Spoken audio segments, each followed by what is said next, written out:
Sean, how do you nail interviews? Well, it depends. Oh, God. No, for real. The type of interview that you are going to be doing, the kinds of interviews that you are going to be having, they all have different rules for engagement. You know, again, sometimes you're going to have an interview with somebody who's an HR person. You're going to have an interview with somebody who is not going to be in the department that you're working with. And so you just have to know how to play the game and sort of basically be a good copywriter and respond to the audience that you're speaking to accordingly and switch messages and switch tactics contextually. Now, in terms of actually nailing interviews, go into every single interview with a few simple presuppositions. The person who's interviewing you wants to talk to you. They have a problem that needs solving, and they are hoping that you are the person who's going to do it. So the goal of the interview is, well, prove that you can solve that problem by actually showing some degree of competence. The other thing that any interviewer is going to be looking for is somebody that they feel they would mesh with, or whom would mesh with their teams. Long story short, they are hoping that you are not going to be a total schmuck. And as long as you're not a total schmuck and that you're actually pleasant, you're probably going to get a job.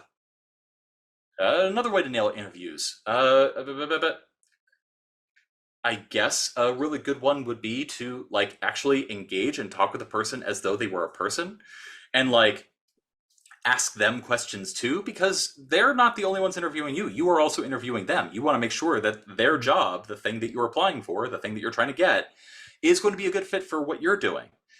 And guess what? The whole not being a schmuck thing, that is a natural byproduct of asking good questions and having a good outlook and asking the right kinds of stuff, depending on who's interviewing you. So, Yeah, my I had an interview recently, just over a month ago, where I landed a new role as head of marketing. And honestly, I don't say this to try and boast, but every interview I've had, bar one, which was digital, but every interview I've had where I've actually gone in to somewhere, I've got the job. And I genuinely think that the thing, I know that I have a natural way of just talking to people, and I'm comfortable talking to people and I enjoy it. But I genuinely think the one thing that I do that I don't think most people do when preparing for interviews is I just become or am genuinely curious and interested about what the business is doing. People really pick up on that. And I've noticed that physically in interviews as well. When people, they raise their eyebrows, they go oh, that's a good question. Or oh, no, we've not thought of it in that way. And that only comes from not being a schmuck. Not being a schmuck. Yeah. Yes. Actually giving a schmuck about, the business, just doing your research, going through their whole website, looking at their history online, looking at the funding rounds that the company has had, asking, for example, the company I work with now, one of the, I also just kind of I always go above, over deliver, I always try and over deliver for anything that I'm doing. So I went in with a presentation of hey, this is what I think you should be doing as a company. And I'd spent a long time on it. But anyway, the question that I asked, and I think I asked this near the end of the interview, because I think it showed them. It wasn't oh, what do you do socially here? Or oh, what's your vision as a company and stuff like that. That's not a terrible one to ask, to be fair. But the question that I asked that showed I actually done my research and was interested is they're currently just an app. But the potential I saw was God, if this was a website, if this was a web app, the barrier to downloading would be gone, and they would get so many more visitors and customers. So the thing I said was are you planning on making this a web app anytime soon? Because I really think that would help you out. And obviously I have more experience in website marketing. And they said to me, they said, we're literally rolling it out by the end of this year. We're working on it right now. We haven't announced it. We haven't told anyone. But like, and I only asked that question because I genuinely looked at the company and did my research and had a look at all the stuff and downloaded the app and saw what it was about, and then came to this conclusion and then asked them about it.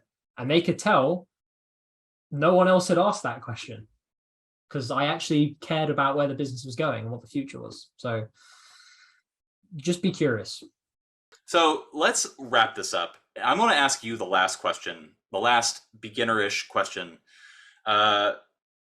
which is, how do you see, if you're a beginner copywriter and you're working for freelance clients, how do you see metrics about whether your copy is effective or not? Ask. That first thing before anything else, ask. Like, there is nothing wrong with even just asking the opening question of, oh, how are you measuring this? They should know what they're doing. If they're sending it through MailChimp, they'll know that there are analytics that come from MailChimp. If they have a website, they likely have Google Analytics linked up to that website. They will likely be able to bring up a report for you. There's nothing wrong with just asking. I don't know what the relationship this person has with a client specifically. I don't know if it's something they had done, something they're still doing. Either way, just frame your question to them as, oh, I'd be interested to know how that last piece did. Would you mind sending me the results? They'll either say, yeah, sure. Or they'll say, no, we don't want to share that. And if they say, no, we don't want to share that, you can just say, okay, no problem.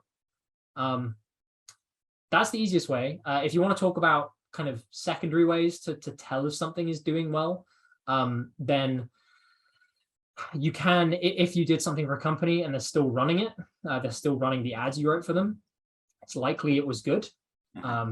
In fact, I used that in my CV recently, actually. One of the companies I did work for, I can't even remember how long ago now, some months ago, 6 months ago, something like that, or maybe even longer, actually. But a company I did work for, the Google ads that I wrote for them are still running. And like very, very slight variations of them are still running. But I don't have access to that data anymore, so I can't say how they're doing. But in my CV, I literally just blatantly said, I wrote these for these guys like 8 months ago. And if you type this in on Google, the ones I wrote are still running. They're still coming up like in the top spot. And there you go. So that's an easy way. If they're sending an email again and again, again, another way to tell, same with Facebook ads, but best, easiest, most accurate way is simply asking if you can see the results. All right. That's a stream. I hope you guys enjoyed this, and I hope it makes good content for our little YouTube series. Guys, everybody watching, including you, the person that I don't like, including you, I love you, and I hope you're doing well. Yeah, oh, that's a nice ending. All right, well, have a wonderful night. Alex, good luck. See you guys. Toodaloo.